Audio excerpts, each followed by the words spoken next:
during the spring of 2005, our former President Bush, he reactivated a unit that was been deactivated since '94. It was the 2nd ACR. It was a Stryker division because I was in the Stryker unit. So they made us the 2nd Stryker Cavalry Regiment. That's when you see I'm wearing the hat. Since we're going to Germany and they made us cavalry, you know, I was like looking at my shoulder. I'm like, damn, I'm going to lose my blue cord. Command Sergeant Major was like, nah, you're not going to lose your blue cord. You got to keep blue cord, but you'll be wearing cowboy hats instead. I'm like, spurs and cowboy hats? Where the horses are at? When we got to Germany, it was beautiful. It was nice. It was a different atmosphere. That's when we started training for war.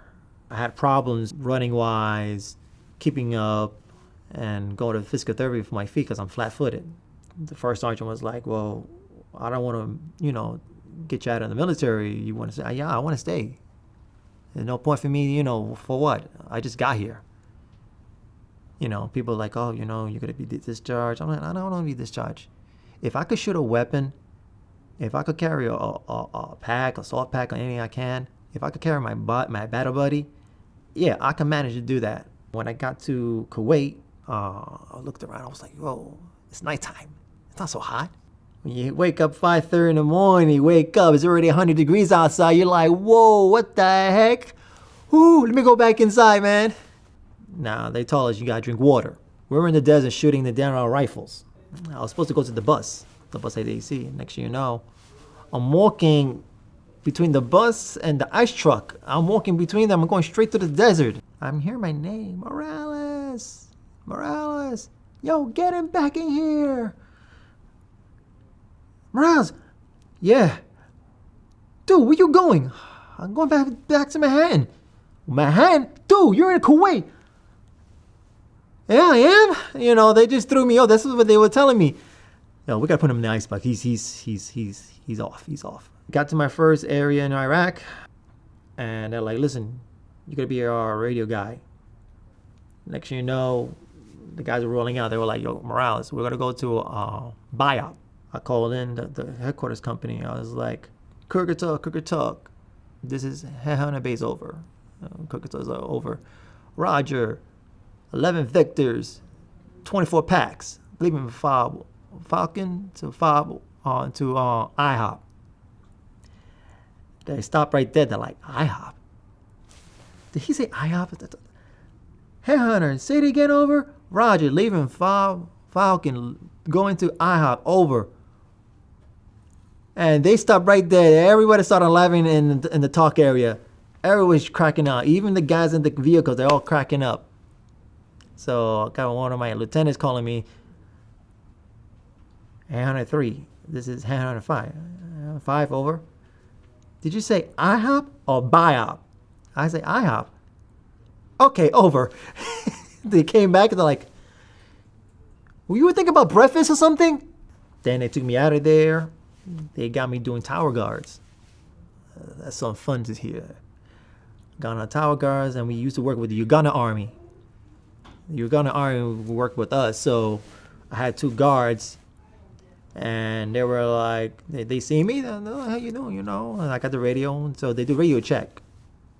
I'm the hilarious person, so I'll go like, when I hear the radio guys go, everybody has their own frequency.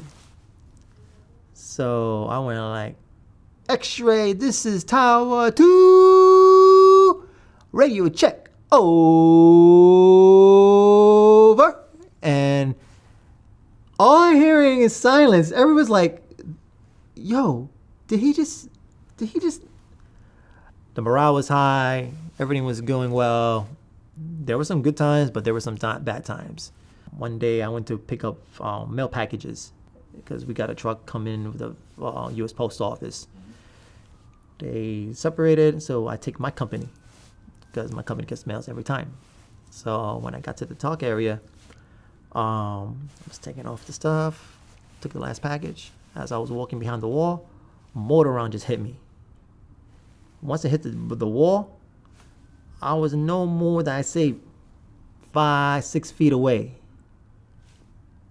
And once I felt the hit, they were attacking the area.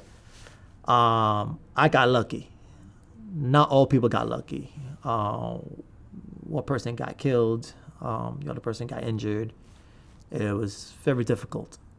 I lost four soldiers in my unit, in my company. We lost about 35 soldiers. When I came back to Germany, coming back from deployment, it was very difficult. I got sick when I got back.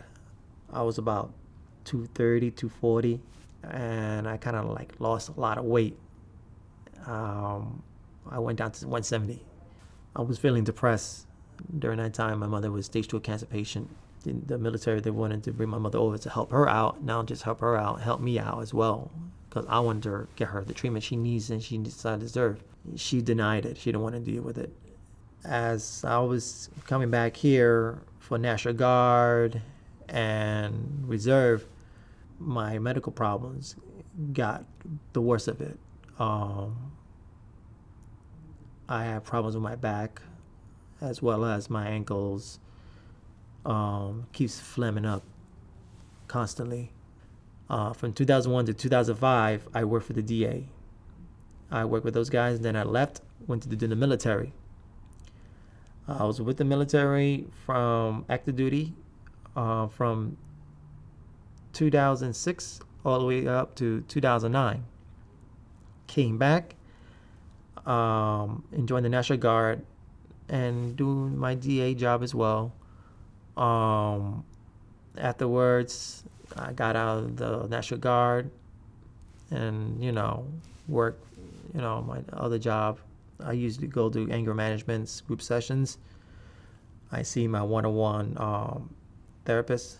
The doctor provide me the medications to help me out for my depression and stuff like that.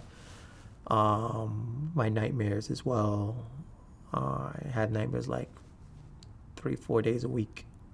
And on top of all that, throughout my years, I lost my dad and I lost my mom this past summer. I'm trying to keep myself busy as much, trying to look at the programs like Wounded Warrior Project that they have in events. I'll go to their events because there's going to be soldiers around you.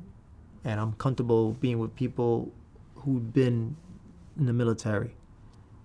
And now like that, that's like more support for me. I see a veteran, I'll be like, hey, how you doing? What's going on? We talk. You'd be surprised you're not alone. Like I said, you're not alone. There will always be somebody there who got your six. And look, I got people working in my office, like 30 guys, 35 guys, male and females. They're in the military. Going to the gym, there's a couple of veterans that works out in the gym. So you're not alone. A friend of mine told me life is too short. And I hear that a lot. Think about the good times. And that's what I'm trying to do. I'm trying to think of the good times. I wish that, I would have been in a better situation, but hey, life goes on. It's easier to take one day at a time because you know for a fact that you get the job done. Once I get the job done, that I know I completed my mission. But I know for a fact the mission's not over.